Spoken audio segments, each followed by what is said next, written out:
जुझारू विधायक, शानदार विधायक, जानदार विधायक, जबरदस्त विधायक ममता देवी जी और इस जिले के मजबूत और कद्दावर अध्यक्ष मुन्ना पासवान जी, मंच का बेहतरीन संचालन कर रहे भाई बलजीत सिंह बेदी जी, भारत जोड़ो के संयोजक आदरणीय केशव महतो कमलेश जी, हमारे मित्र, हमारे साथी और पंचायती राज संगठन के अध्यक्ष जयशंकर पाठक जी, रांची से चल करके आए वरिष्ठ नेता विनय सिन्हा दीपू जी, प्रवक्ता जो आप लगातार उनसे मुखातिब होते हैं, राजीव रंजन प्रसाद जी, यूथ कांग्रेस के पूर्व राष्ट्रीय सचिव रियाज अंसारी जी, शांतनु मिश्रा जी, छोटे भाई, यहाँ के वरिष्ठ नेता, कहीं न कहीं हमें सफलता मिलती दिखाई दे रही है। जिस तरह से सभी लोगों की सहभागिता हुई है, निश्चित रूप से हम ये कह सकते हैं कि जो हम राहुल गांधी जी को हाथों को मजबूत करना चाहते हैं, जो हम चाहते हैं कि आदरणीय राहुल गांधी जी ने जो बीड़ा उठाया है नफरत मिटाने का, महंगाई भगाने का, बेरोजगारी हटाने का, उसमें हम सफल होंगे। क्योंकि जिस तरह से 12 जिला के बाद आज 13वें जिले में जन समर्थन मिल रहा है राहुल जी के भारत जोड़ो यात्रा का, तो निश्चित रूप से हम कह सकते हैं जिन उद्देश्यों की पूर्ति के लिए आदरणीय राहुल गांधी जी ने ये यात्रा शुरू की है, उसमें हम सफल होंगे। आप जानते हैं कि किस तरह से देश के हालात हैं, कोई बात किसी से छुपी नहीं है, और जिस तरह से नफरत चरम पर है, संविधान खतरे में है, और आज संविधान को बनाने वाले,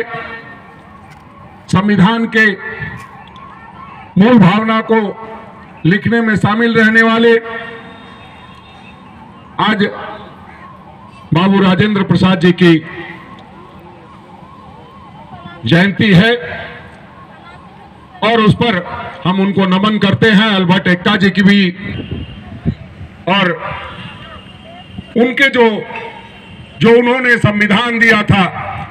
जो अल्बर्ट एक्का जी ने शहादत दी थी, उसको हम लोग याद करते हुए आगे बढ़ रहे हैं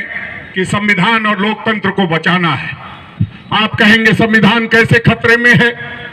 लोकतंत्र कैसे खतरे में है, तो आपको ताजा तरीन उदाहरण झारखंड में दिखाई देता होगा कि किस तरह से जो चुनी हुई सरकार है, जो जनता ने बहुमत दिया है, उस बहुमत को कहीं ना कहीं ईडी, सीबीआई आदि जो केंद्रीय एजेंसियां होती थी, जो स्वतंत्र एजेंसियां होती थी, वो गुलामों की तरह व्यवहार करके सरकार को अस्थिर और अपदस्थ करने में लगी हुई है। इसलिए हम कहते हैं संविधान खतरे में है और लोकतंत्र खतरे में है। देश बचाने की भी जिम्मेदारी हमारी है, और उसी निमित्त आदरणीय राहुल गांधी जी ये यात्रा कर रहे हैं। और जिस तरह के हालात बने हैं, हम ये कह सकते हैं कि अगर हम पूरी तरह से नहीं लगेंगे, आप इसमें बहुत सारे साथी कार्यकर्ता भी हैं, हमारा आप सबों से नम्र निवेदन है कि आप जिला में किया है, इससे पहले ब्लॉक में भी कार्यक्रम चल रहे थे, पंचायतों में भी चलाने की जरूरत है। सभी प्रखंड अध्यक्षों से मेरा विनम्र आग्रह होगा कि आप लोग अपने अपने प्रखंडों में एक एक लोगों से मिलकर के बताने का काम करेंगे कि हमने देश को क्या दिया है और वो देश को क्या दे रहे हैं और वो देश का क्या बेच रहे हैं। कहते हैं कि 70 सालों में कांग्रेस पार्टी ने क्या किया। अरे 70 सालों में था जो रंग सोच करके मौका दिया था, वो राजा बनते ही समझिए मुकाबला हो गया, या यूं कहिए कि जो जनता चाहती थी, जिस तरह से कह के आए थे कि 15 लाख रुपए देंगे, बेरोजगारी दूर करेंगे, महंगाई भगाएंगे, आदि आदि। आप देखते थे पहले कई एक मोटी सी औरत थी और बहुत मोटी हो गई है। इस तरह से वो ऐसा लगता है कि सिलेंडर के दाम जैसे जैसे बढ़ रहे हैं उनका सब बढ़ रहा है। तो वो ऐसा नाटक करती थी कि पूरा देश जो है चक्कर में पड़ गया और आज सभी लोग परेशान हैं। हम ये कह सकते हैं कि इस हालात में आप सबों को घरों से निकलना होगा, सबका कुंडी ठकठकाना होगा और जाके कहना होगा कि बेरोजगारी की क्या स्थिति है। आप जानते हैं कि जब देश में रोजगार नहीं होगा तो प्रदेश में भी रोजगार नहीं होगा। ये क्लियर कट बात है। आप सोचते हैं कि देश में अगर बड़ी बड़ी कंपनियां हैं और वो आती हैं, जिस तरह से कोरोना काल में छटनी की गई और जिस तरह से आज जो कंपनियां हैं जिस तरह से उनको परेशान किया जा रहा है, चाहे जीएसटी के माध्यम से, चाहे ईडी के माध्यम से, कहीं ना कहीं उन पर भी अंकुश लगाने की साजिश चल रही है। और देश में जो आर्थिक असमानता है वो बढ़ती जा रही है। एक आदमी बहुत अमीर होता जा रहा है और एक आदमी बहुत गरीब होता जा रहा है।